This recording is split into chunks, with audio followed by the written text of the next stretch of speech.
From the Bob Mills Weather Center, the Oklahoma weather expert, Travis Meyer.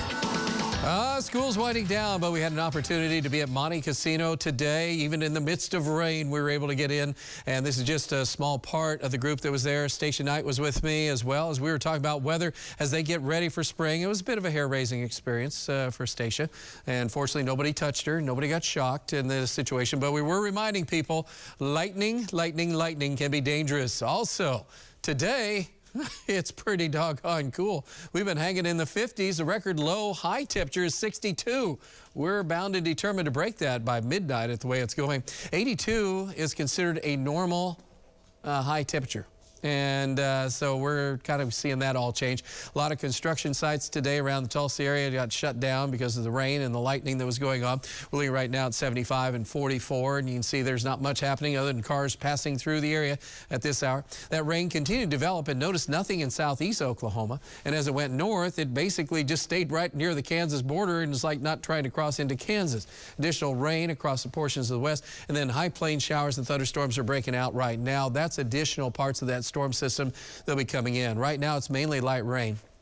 Occasionally, we're getting some lightning strikes in there, so still quite a few, in fact. And a lot of that is coming out of this concentrated area just south of Bristow, and then those are moving toward the Tulsa area. And if you're on the southeast side of town, you probably won't have as much rain as if you're on the northwest half of town. Osage County getting a big drink of water at this point. So again, a lot of water coming across the area, and this is just the beginning. Most of the rain amounts are coming in at this hour, right around a ½ inch in Tulsa to 1.5 inches. And so again, it depends upon your location, but there's quite a bit of water that's fallen already.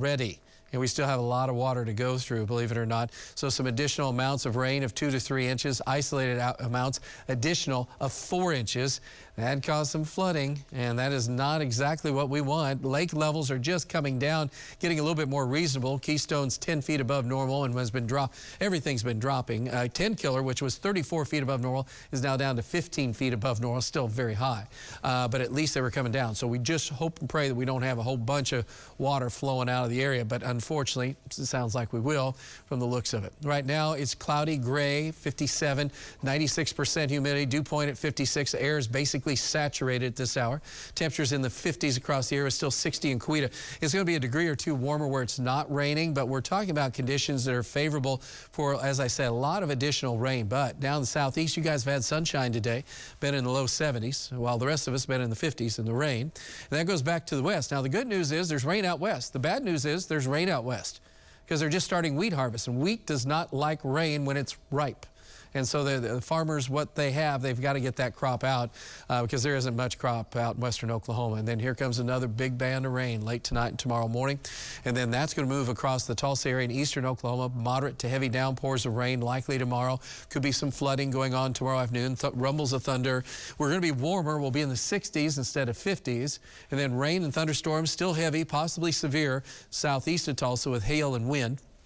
And then by the time we get into early Wednesday morning, kind of on the back side of it, we're still in the 50s to near 60 as cooler air comes back in for one more visit on Wednesday afternoon. So it'll be 60s to near 70 degrees with a few showers. Thursday, the rain's ending, still some clouds, but we'll be in the 70s.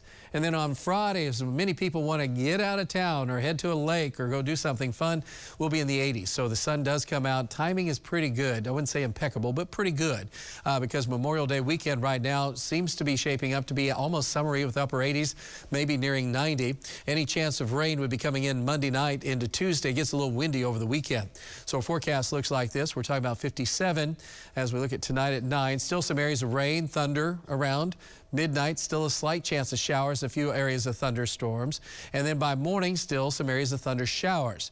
Then during the day, it gets heavier, especially during the afternoon hours. That's when the heaviest of the rains will be occurring. Some of that heavy rain, again, could amount to several inches of water. So just be aware, if you have lowland areas that can flood, you might want to make sure you're making some precautions for that. Rain gradually ends as we get into Thursday. Looks like clouds will clear late in the day and get a little bump. Then we get into that nice look right there. I don't think that looks too bad. If you wanted a little summer for your Memorial Day weekend, I think we have that for you.